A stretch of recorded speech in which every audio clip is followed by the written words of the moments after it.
Hewitt Show, brought to you by Renegade River in Spring Lake. And here's your host, Mike Hewitt. Hey, good morning. Listen, before we dive into the show today, I wanted to offer an invitation to you. Please join me also on Facebook. You can do a search there for The Mike Hewitt Show. Join me on Twitter at Talk Mike Hewitt and also on YouTube. Right now, you can hear us live at 1090 WKBZ, the Talk of Muskegon, but you're also going to be able to listen to us on iHeartRadio.com right now live, and then a replay this evening at 11 o'clock. Folks, listen, what the show is about today, this is my State of the Union show. And so last night you would have heard the State of the Union, and it's fascinating how, this is probably an opinion thing, but in my opinion, I don't think it's possible for the folks in Washington, D.C. to truly measure the State of the Union. I think the State of the Union is the culture and the climate in our society that you and I live in. And so with that, I wanted to do a show today and cover a handful of topics that are what I consider to be the real State of the Union. And I'm going to cover them: parenting, education, and then the culture itself. And each one of these are kind of broad topics, so we're going to just wander our way through. But I can't think of a better place to start than with parenting, because frankly, that's the foundation of culture. It leads to education. It leads to our economic strength as individuals. And in some instances, it's the real gap that we're finding in our society. There's a lot of folks that claim that America is really two Americas. And listen, to a large degree, I mean, on the core level, we want to push back and say, no, it's not. It's one America. But you know what? To a large degree, they're right. There is a small minority of folks, and I don't mean race when I say minority, because I think it crosses racial borders and definitions. There's a small minority of people in America that are not living the American dream. So when they're expressing their frustration, I don't necessarily blame them. I understand it, I see it, but we got to find out why. So part of doing the State of the Union address is to stand back and say, okay, what's really going on in our culture? Again, like I say, it starts with parenting, at least in my view. I think that, we can go down the list. We see the negative. Negative is everywhere you look. It's in some of the music. We know that there's 24/7 media, which I'll probably touch on 2 or 3 times over the course of the show, and it's negative everywhere. And whenever I see that, first off, I step back a little bit, because frankly, folks, I don't think it's as bad as maybe we're led to believe, and maybe sometimes we just believe. And in fact, I'm reminded of the old Ice Cube advertisement from back in the 70s. It was a company selling whiskey, and they showed a nice glass of whiskey, and in the glass there was a couple ice cubes, and hidden subliminally in the ice cubes was a skull and crossbones, and because they believed that there was a certain allure to the negative. Was it right? Yeah, maybe, but and maybe that's kind of what we're seeing now. But I got to tell you, when I look to America, it's easy to get lost in different issues. Whether we agree with the governor, don't agree with the governor. By the way, it doesn't matter whether it's a Republican or a Democrat governor. There's always a group of people that agree and disagree. Same with the president. But it goes to things like the gap I've touched on. If you're really dialed in, I'm a little bit of a policy wonk. If you're really dialed into what's going on in the culture, you hear a lot about the economic gap. And listen, at the bottom of the economic gap is one ringing, large, gigantic number, and it specifically addresses single parenthood. And I want to preface this by saying I'm not attacking or excoriating single parents. I've been a single parent. In fact, I've been on both sides of that paradigm. I've been both the custodial parent and I've been the outpatient parent. It's a tough chore. But when we sit and look at that, we've got to say, okay, what are we getting out of it as a culture? Part of it is an economic divide. I think as a single parent, especially the really young, I wasn't a young single parent. By the time I became a single parent, I was pretty financially established, not rich, but financially established. So those basic things were not a missing ingredient from my life. So when I look at it now, and I look at the numbers growing, and don't laugh at me when I say this, but I got to reflect back to 20 years ago. It was 20 years ago that Dan Quayle, remember him? Don't forget Vice President Dan Quayle and the exchange he had with Murphy Brown over unmarried moms. By the way, it's unmarried fathers and unmarried moms. So we're again, I'm not trying to get into that particular debate, but he wrote, or actually offered a speech. He said, "Bearing babies irresponsibly is simply wrong. Failing to support children one has fathered is wrong. We must be unequivocal about this. It doesn't help matters when primetime TV has Murphy Brown, a character who supposedly epitomizes today's intelligent, highly paid professional woman, mocking the importance of fathers by bearing a children alone and calling it just another lifestyle choice. Truth is that sometimes it isn't a choice. In fact, mostly it isn't a choice. Mostly it's happenstance to folks that are very, very immature, very young people, 16, 17, 18, 19 years old, economically poor. Now they're pregnant. Now they've got a child. They're not capable of funding their own future. No immediate means, both educationally. But not only that, but it's a very tough thing to try to be an educational partner. And we're going to get to education in a little bit. But if you don't have a foundation in education yourself, then it's an uphill push to say, as a parent, you're going to be a partner with your child. So what I'm getting at with this is that these are all parts of the building blocks that make up a sustainable America or an unsustainable America, or the old equation that says, and I've talked about it on the show before, where you have, if you take the average family where both husband and wife, they're in the marriage together, they're raising children, they both work, whichever the lower of the two incomes are, that person's, and I've done the math on it multiple times, I'm open to challenges, the person that, if they're both working full time, the person that makes the lesser amount, that person's wage entirely goes to combined tax. And I think, holy mackerel, how can that be? That's almost like indentured servitude or slavery or something, to say my entire wage is engulfed with local, state, federal tax.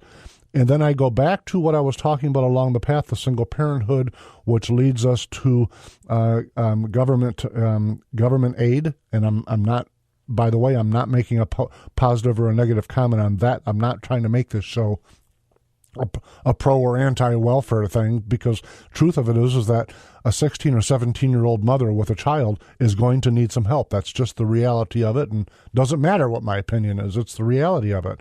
But if you have one family who's entirely working to pay for that, and another what I would call fractured family that has no visible means because of education and life experience to build a future of their own, now you're into a generational trap, one generation after another. And so I pause and I look at parenting in total. I try to back away from that trap for just a minute. And I think, are we, in my life, I'm 54 now, in my life, are we raising children differently, say, now than when I was a youth? And so recently we've heard in the story, I don't know if we've heard in the news, maybe, I don't know if you've heard it, there was a couple that had a 10-year-old and a 6-year-old, and the 10-year-old and 6-year-old were allowed to go to a local park. I understand the park was slightly less than a mile from their home. And somebody reported the child or the children at the park as being unattended. And so then the police were called in, and now protective services were called in, and the family's being charged with a child neglect and child abandonment and taking the children away from them. And I paused for a minute, and I thought, this is a list of unattended consequences. So I reflect back when I was 8, 9, 10 years old, and I'm talking in the very late 60s, and I had a mini bike, and I also had a pedal bike. And so the big rule at the time was to be in when the lights were on outside. Now, I lived in the country, but I could take a ride to the nearest friend was about 1.5 miles away. We would ride my mini bike to fish to a lake or a pond that was probably 2 miles away. We'd go down and visit another friend who was probably 3 miles away. I had a pretty wide sphere of influence. Yes, I was in the country. And I was listening to some talking heads on cable news recently talking about this particular family with a 10 and a 6-year-old. And one of the persons exclaimed, well, times are different now, because the same argument I'm presenting had been offered. And so the defense of charging this family was that times are different now than they were in the 70s and the 60s. And I got to tell you, that person's right. Times are different now, but maybe not exactly how that person was thinking, because truth of it is that violent crime is down. It's not up. Sexual assaults and child abductions and murder with a firearm, by the way, all of those things are down. They're not up. We have about 320 million people, so you can certainly point to somebody being harmed all the time out of 320 million people. We also have an endless array of 24/7 talking news heads that are they're perpetually on the hunt for the newest story. So you'll hear about somebody that was harmed somewhere, but you don't just hear about it. It isn't Walter Cronkite at 6 p.m. and 11 telling you that somebody got hurt. It's somebody telling you every 15 minutes on 8 or 9 channels with the same story over and over and over. So it leaves us with the impression that our culture is just flatly falling apart. And so we must keep our 10-year-old within arm's reach. And I have to tell you, I think that there are some unintended consequences that come from that type of protection. One of the things that I thought was my charge when I was raising my daughters was to make them so that when they grew up, they could make judgments on their own. They could be independent if they wanted to, that they wouldn't feel that they had to be dependent on a husband or a significant other. But to do that, you have to let them make some mistakes.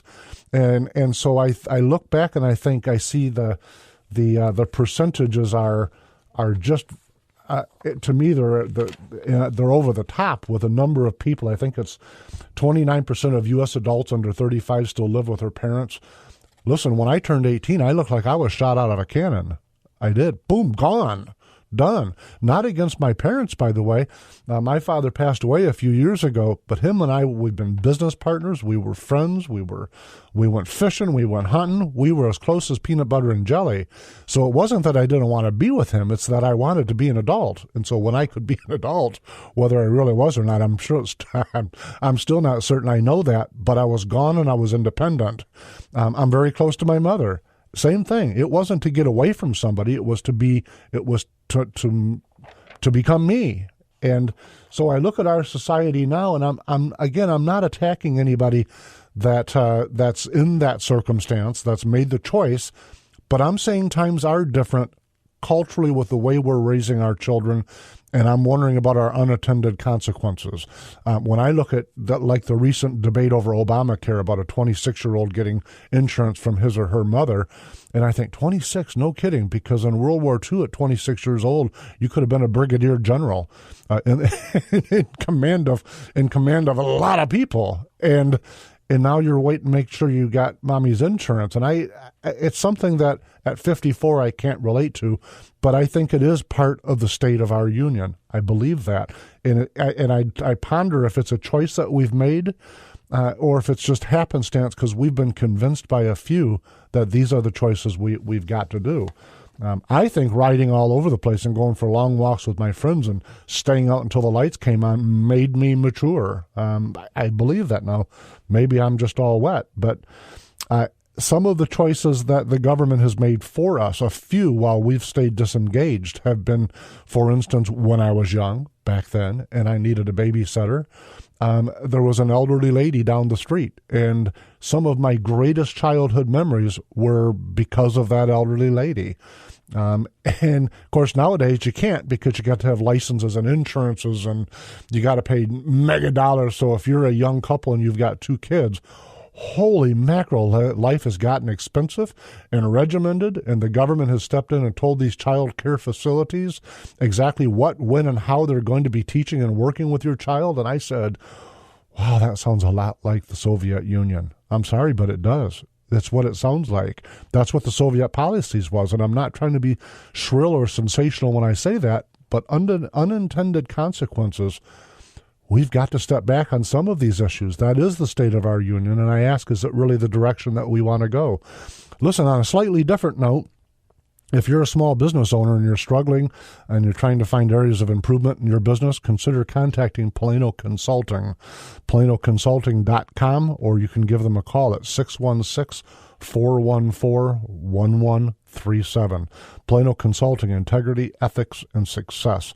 They're one of the sponsors of the Mike Hewitt Show. I appreciate them, but more important, I appreciate the quality work that they do. They've been inside my store at Renegade River, and I found them to be an asset. So I would encourage you to reach out to them. One of the things, though, I want to move on to is this: it's almost to the point of being immeasurable with the growing concept of fatherless. Well, in fact, there's an article somewhere in my stack here that talks about the fatherless generation. 63. But when I say that, it's important to look at the stats that go with a fatherless generation.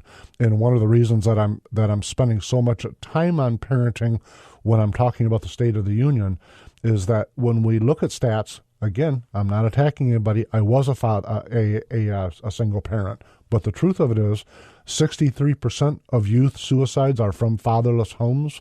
That's according to the U.S. Department of Health. That's a census report. It's 5 times the average, by the way. So 90% of all homeless and runaway children are from single-parent homes. That's 32 times the average. 85% of all children who show behavioral disorders come from single-parent homes. That's 20 times the average. That's from the Census for Disease Control. 80% of rapists with anger problems come from single-parent homes. That's 14 times the average. That's from the Justice and Behavior book, which is volume 14, page 403, just to give you some reference. 71% of high school dropouts come from single-parent homes. That's 9 times the average. So when you have Murphy Brown and all of the people that have been since her talking about society, these are just lifetime choices. Understand what the unintended consequences are, and it's not just Mike's opinion. These are facts. These are the results of that, and it's not for everybody. Don't misunderstand me. There are some single parents that have done just a fabulous job, but you cannot deny the math. The math is what it is, and so what I'm saying is that when you're young, or if you're saying I just want to have a child, or by the way, if you don't want to have a child and you're out having sex, you need to slow down to navigation speed, because the likely result of that will be a child. And what's that Nancy Reagan just say? No, that was about drugs. That was another topic. I'm just telling you that we are hurting ourselves. We're causing a gap. We're leaving a lot of people behind because, frankly, we're not focusing on what single parenthood is really doing in our society. And so for the president to do a State of the Union address and not talk about this at great length, it's the foundation of America. It's not what goes on in our state capitals or in Washington, D.C. It's these kinds of things. I can tell you at my shop, I spend an inordinate amount of money on defending the store from thieves and burglars and people that would create violent crimes with the things that I sell. And I'm telling you that because that's an unintended consequence, and society pays for it. Society, you and me, we pay for it. And that's part of the State of the Union. It is. Is it where I'm saying, oh my gosh, we're sinking, as Chicken Little and the sky is falling? No. I'm not saying that. But I'm saying we have a problem. Let's together slow to navigation speed, cut with the shrillness and the partisan rhetoric, and say, what can we do about something that's really, really affecting millions of people? That's what I'm saying. And so I'm just drawing your attention to it as we run down the list. Literacy is next. Let me. I'm probably getting ahead of myself a little bit, but part of this, and I touched on it earlier, part of this is if you look at America's literacy in total, we're at 99%. We're in the top 10 or so internationally within the Western world. 99% sounds pretty good, but then you have to pause and say, wait a minute, do I know anybody in my little environment that's illiterate? And you may, I don't know. But I can tell you this, what holds it from being 100% comes from single parents. It's really, really affecting that number. Comes from inner city America. Let me use Detroit again, as I've done in the past for a moment. I'm not picking on Detroit, nor am I picking on Chicago or Boston or Washington, D.C. or Los Angeles, California. I'm telling you what the results is of our unintended consequences with single parenthood and this new choice for how our lifestyle and parenting ought to be. What we're dealing with is 50% literacy. So half of entire large cities are not functionally capable of filling out a job application. Folks, that may not be the state of the union for most of America, but it is what is holding most of America from segueing to whatever the next future for America might be. It's holding down a lot of people. It's destroying lives. Imagine saying, I cannot fill out a job application.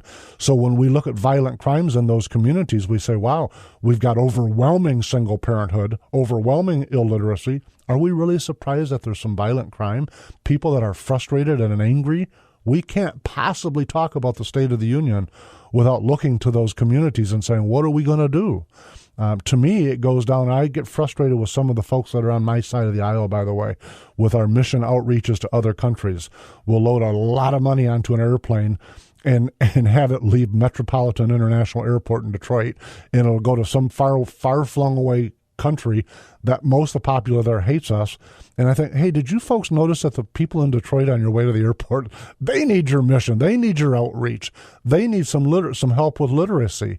I think a lot of those folks down there, if they could fill out a job application, they would. I believe that. It's cultural, though. And, you know, the negative side of progressivism, not to get too political, but the negative side of progressivism is a century-long march to changing our education, and that'll it's unintended consequences, folks. It really is. When I look at Detroit and I look at all of those cities I rattle off, their illiteracy rate, think about this for a minute, is on par with Haiti. That's just overwhelming. That's a third world island nation, half an island nation. And we're saying, is that America, really? Really, truly, that's America, is to be on par with Haiti educationally. Next, though, on the list of parenting, let me just move to the positive for a minute. It'll make you smile, maybe. We've got folks, you see a lot of media attention on this. We've got families where multiple generations are living under one roof. So you have grandparents, parents, and children living under one roof. And the media will report that as a sign of the times and how struggling Americans need more government help. And I think, no, it's not. Well, I remember when I was young watching the Waltons. That's always been America. There's never been a time in America where you didn't have circumstances that caused that to be a necessity. And by the way, some of them were warm out of choice, out of people saying that's how we want to live. So I say, God bless them. I've been in that circumstance, and if I've talked about it on the show before, I enjoyed it. Positively enjoyed it. Nothing was better than having a grandbaby saying, good morning, Papa. I'm just telling you. So when I hear about multi-generational families, yes, part of it goes to what we've been talking about. Part of it goes to education and how we've raised our children. And maybe sometimes it goes to how we define marriage, which we're going to get to in a while. But I'm going to keep asking all along, what are the unintended consequences of the actions and the decisions that we're making? I think that's where you get the two Americas, and I think it's probably 80-20. I don't know the exact math, folks, but it's probably 80% are living in the America that I live in, and 20%, maybe a hair less, are living in the other America where they need help. But to me, the help is, let's give them back their mother of necessity. Let's try to build them some work ethic. But more importantly, let's find a way to help their parents be partners in education. To me, it's just absolutely critical. Folks, we're going to go to a break. When we come back, we're going to be talking about education choices. We'll be right back.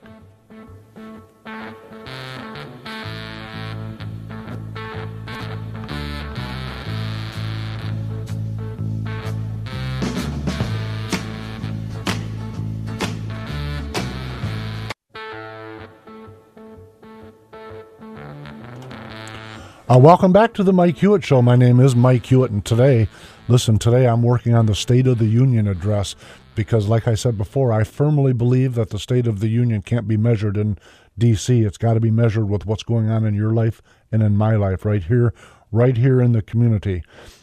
We talked a lot about, in the first segment, we talked a lot about the parenting, but I want to segue forward to education choices. Education, in fact, at the very end of it, I talked about progressives in the last 100 years. Education has changed a lot in America in the last 100 years. And we can ask ourselves whether these are good changes or bad changes and whether we ought to have more changes. But before we can ask those questions, we got to first identify what the changes have been. So I want to spend just a little bit, just part of this segment, on what the changes have been. And I've talked about it on the show before, but I want to share a short story with you. A number of years ago, I bought an old house on the other side of the state. And in fact, the year was 1996. And the old house, the lady that had owned it was a hoarder. And so the house, when we bought it, part of the deal with the purchase was that we got what we got. And we literally had to bring in one of those big dumpster size, looks like a truck, sits out in the yard. She had left when she moved to a senior citizens home, and we took over the house. There was a path from the couch, which is where she slept, into the kitchen, into the bathroom. Beyond that, it was stacked shoulder deep in both directions, including upstairs. And so we moved all of the stuff out. It took a lot of family to help us. But we finally got the house straight, and it turned into a very nice home. And I remember it was on Christmas Day. You folks, when the party's over with and everyone's gone and your day is winding down, and it was one of those kind of Christmas late in the days. And I thought, I'm going to go upstairs. I'd never made it to the attic yet. And so I go up to the attic, and I'm sitting there with an old-fashioned light bulb hanging on cloth-covered cords, if you can imagine it. It's just a bare light bulb. I click it on, and I'm looking, and there's 1920s tin doll houses, and there's skates that were just iron wheel skates that you strap onto old shoes. A lot of that kind of stuff up there. Her husband had been a bookkeeper, so there was a whole bunch of bookkeeping books. But somebody at some point in the history of the house had been a brand new, fresh from education school teacher, and that teacher had parents that bought her some Christmas gifts. And this is one of those stories where it caused a shiver to go up my spine, because I find this box of books. Folks, I love history. That's one of my personal passions. I love especially American history. So I opened this box, and it's filled with books, and they're all 1890s, 1880s books. And the very first few in the box were a reading, a writing, and arithmetic book. And of course, I'm kind of excited, and I open it, and in it was Merry Christmas. It was the folks buying their daughter, the new school teacher, the books that she would be teaching from. And so in the very first one, it's congratulating her and telling her Merry Christmas on Christmas Day, 1896. Exactly 100 years, right? Exactly 100 years, Christmas Day to Christmas Day, from when I'm opening it. And listen, as I'm thumbing through the book, I find a rose pressed between the pages, hating to be cliche. And the rose was all black, but it was clearly a rose. And I mean, it was one of those shiver up your spine moments. But I got looking at the book, and listen, I'm not highly educated, but I'm fairly well read. I write books, so I'm okay at communicating. These books were 8th grade books from 1896. And I'm not convinced I could actually pass those classes, and I find that scary. And so I've talked about it on the air before, but when I was creating my pile of references for this, I did some Googling, and I come up with a Snops, I never say that word right, but I usually don't pronounce it that way. I come up with a Snops.com story, and it's regarding an 1895 exam. And the question is, it says, an 1895 graduation examination for public schools demonstrates shocking decline in educations. And so Snops.com, by the way, they're very progressive. If you're ever looking to see how the liberals think about whatever it is you're asking about, you can usually find it confirmed there. And I liked to use this source because I knew that they wouldn't see education the same way I do. And it's not that I disrespect them. I wanted to get an opinion, frankly, from the other side of the aisle on this topic. And so I was very comfortable bringing this morning to talk with you. They give the question of, is it valid, a mixture of review. That they didn't say it was true or false. They said there's a mixture of truth in it. So I start reading the test, and it is Eighth grade final exam from Salina, Kansas. This happens to be 1895, so it's a year before the story I was sharing with you. First one is grammar. Next one is arithmetic. They're each timed. So for grammar, you have time 1 hour to complete it. Write a composition of about 150 words and show therein that you understand the practical use of the rules of grammar. Listen, I know a lot of folks that are well into college that they're not equipped to deal with these issues, these questions. Arithmetic, no, not me. I'm going to flunk that one also. And I go on, it's U.S. history. Well, how much U.S. history do we really teach? I know when I watch the talking heads on TV, Waters World, etc., and they go out and do the interview, first off, I agree they're probably being selective and picking the 5 or 6 dumbest people they could find. That said, most of those people would not be passing the U.S. history class. And frankly, as much as I love a history, and again, I have to do a lot of research for the novels I write, I'm not sure I could pass this. And this is 8th grade. I got to keep saying that. This is 8th grade. This isn't college level. Orthography. How are you going to take, how well are you going to do at orthography? The vast bulk of the American citizenry doesn't know what orthography is, including me. I had to look it up. Okay, I'm just telling you, I had to look it up. Geography, there's a big one in class. Students I hear say, I don't want to take geography, that's boring. I don't want to talk about history. Who cares when someone was born or not? And they may be right if that's how it's taught. But the truth of it is that if we don't know where we've been, we have no clue where the heck we're going. I thoroughly believe that. We hear about Abe Lincoln with his talking about a house divided. Most people think that President Abe Lincoln wrote that. But the truth of it is no. He said that on the floor of the chambers of Congress 2 years before he even ran for office. And does it make a difference? Yeah, it does a little bit, because it tells you the mindset as we headed towards the Civil War. And why does that matter? Because we don't want another Civil War. That's why. And so I think these things are really, really important. Do I want to go back to the way they used to teach, where they had a one room building with K through 8? I don't know. I'm not a teacher. I'm not educated in this area, so I'm not going to offer you any kind of quip on that, except for to say that the results were better in those one room schoolhouses than what we've got in our $50 million massive sprawling complexes. I pause a little bit and say, it feels like we're not always looking to say, how did we get here? So often I'll talk about, even in politics or business, what's usually pretty obvious, but why? Why are we where we're at? And I've mentioned before on the show where there was a preacher that had shared with me, he's actually a Catholic priest.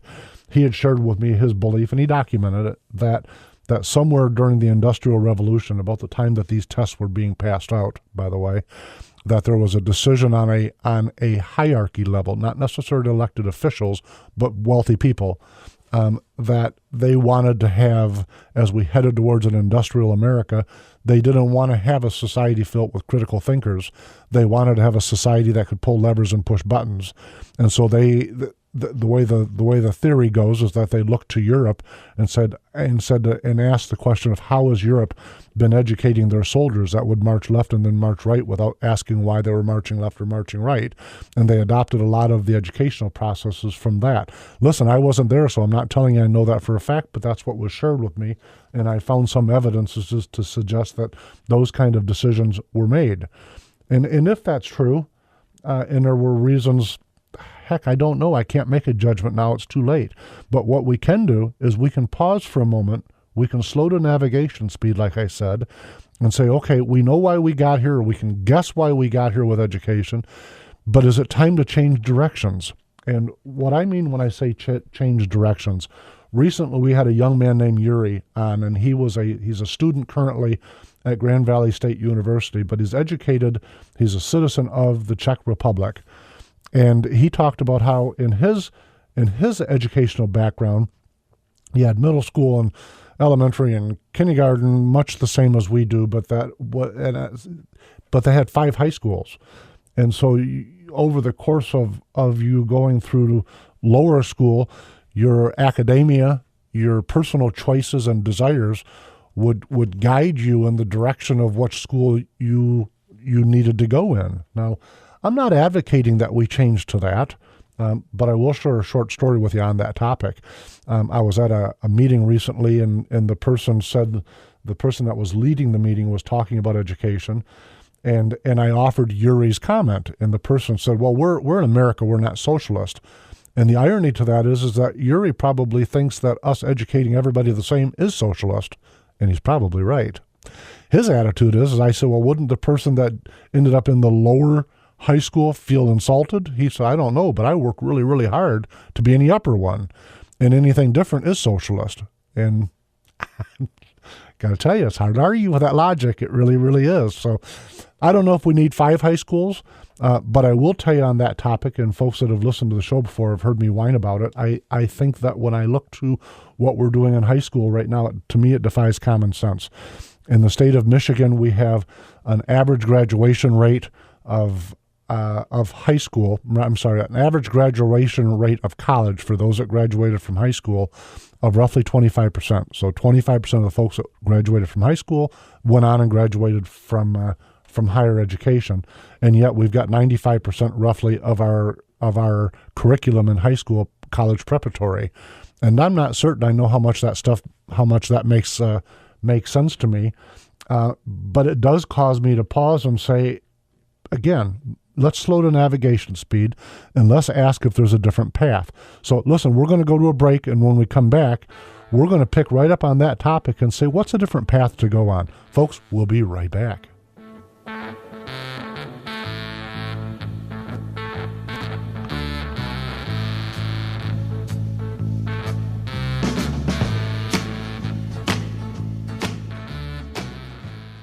Show again this evening on iHeartRadio.com at 11 o'clock. You can find me on Facebook, and you can find Twitter at Talk Mike Hewitt. When we left off, we were talking about education, and the next thing I've got on my list that I want to touch on briefly is funding or education. And I literally think that's the question we've got to ask. Are we going to, both sides of the aisle, in my opinion, by the way, seem to be focused entirely on funding rather than education. And when I think about Uri from the Czech Republic, or in fact Norway, I don't know if I mentioned or not, but they've got 2 different high school versions. Some people will say we have 2 different high school paths in America, and they'll point to the technical vocational centers. And listen, I'm a huge advocate of the vocational centers. I really, really am. So much so that I think that they're dramatically underfunded and underrepresented, and I wish they were used entirely differently. I would like to see them become a very, very much a centerpiece in our education, and I'm not convinced right now that they are. I think with a 95% college preparatory curriculum, with a 25% college graduation rate, that we've really missed the mark. But when I talk about funding, and it's important for me to maybe pause for a minute and let you know what I'm getting at when I whine that we're focused on funding and not education. Higher education in America since 1980 has had an 800% increase in cost. It's overwhelming to think. Values, if your dollar has doubled, just so you know, that's the math. In other words, the inflation has doubled since 1980. College tuition has went up 800%. It is unimaginable, unfathomable. But more important than all those words, to me, it's morally reprehensible that we're doing that to our young and to our families, rather than saying, stop this. Let's take a longer look at the curriculum in college. I was informed, in fact, I learned on the air a while back from two senators, state senators, at least here in Michigan, our Constitution, the state Constitution, directs that Michigan shall fund the public universities, Michigan State, U of M, etc. But that the Constitution then does not allow our legislators, our elected government, to control what they're doing.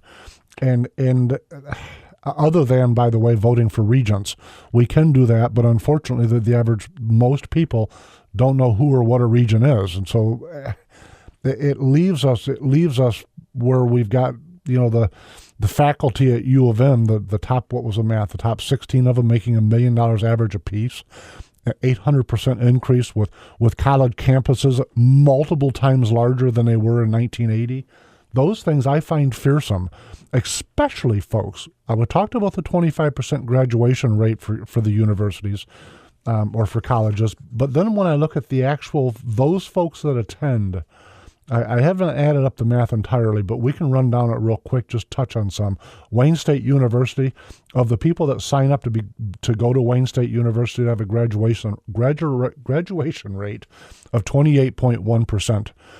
And I'm thinking, wow, so what's happening here is that there are a lot of people that sign up to go to college at Wayne State University and find themselves absolutely engulfed in financial devastation with these mega student loans that people are forced to sign up for, and then they got to stop.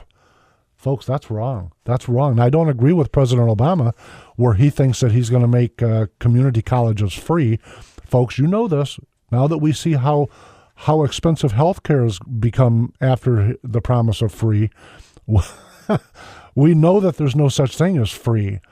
But what will happen, or what I believe is the long-term plan, and has been for a long time, is right now we have K through 12. I think that the uber left, not your average Democrat, I'm not making a partisan statement, the uber left would like to see a K through 16 educational structure. And I'm thinking more of the same, really? We're really going to do that to us, to the children and to the folks that are paying these bills? It doesn't work. Most of these folks are all in a big, gigantic hurry to point to other nations with what they're doing on topics that serve their argument. But they don't want to look to the Czech Republic or to Norway or to Finland, Greenland, and these academic profiles that are actually functioning. And I say, let's slow the navigation speed. Let's stand back and say, is there a better way of reconfiguring this? Again, we talked about Wayne State. 57% from Central University. Half of the people that sign up don't graduate almost. Eastern Michigan is 37%. Ferris is 52%. I find those numbers fearsome because I know that young folks are walking away with big debts and no way to pay them. I think that's morally reprehensible. I do. A fella came into Renegade River. He's a school teacher, public high school teacher. And we were talking about this kind of topic, looking to the Czech Republic or to Norway or to Greenland, and where America stands in the international market in terms of math and reading, etc. And he said to me, he says, well, it's 7th, 12th, 23rd place on the different numbers. He says, I'm surprised we're not in 77th or 100th place. By the way, he was defending public education. I like this guy a lot. I'm not trying to be disrespectful. He's defending public education, and he goes on to say, after suggesting he's surprised we're not way lower, he goes on to say that they focus their students on science. They focus their students on math and on history, and no wonder we're how are we even doing that well, he asked. And I thought, well, how come we're not doing that? That to me is what exactly we should be doing. He was saying it in the negative, and I think what he was probably getting at is that they don't have the rounded education that we have. That's the part where critical thinking got kind of zipped out, and we've replaced it with a bunch of feel-good liberal arts and in the higher education level, and in high school with a bunch of preparatory for the highbrow liberal arts stuff that folks can't get jobs with, by the way. So a person will go to school and create themselves an $80,000 debt and get out of school if they can find a job they make $30,000. And I think, well, I don't think I like that math. Now, I went to public school, so I'm not a great mathematician, but I'm thinking that math doesn't sound very appealing to me. And by the way, I keep getting stuck at the 800% increase. So before I run out of time, I got to ask myself and share with you, what does all this mean to our culture? Like I said in the opening, I don't think that I'm not Chicken Little. The sky isn't falling. The train isn't getting ready to get derailed. We got 319 million people in America, plus the folks that we don't count. And depending on who you're talking to, I mean, that number is whatever that number is. But it's very, very easy for the media and for those that want to be sensational to point at a bunch of negative, including me, by the way. I didn't mean to be, but it was hard to talk about the problems without sounding negative, but I gotta spend some time to say it really isn't that bad. We can really laser beam and do some focus correction to get the train back on the road. And I believe that. I think things like pop culture, the negative in pop culture, the kill the police type of song rhetoric.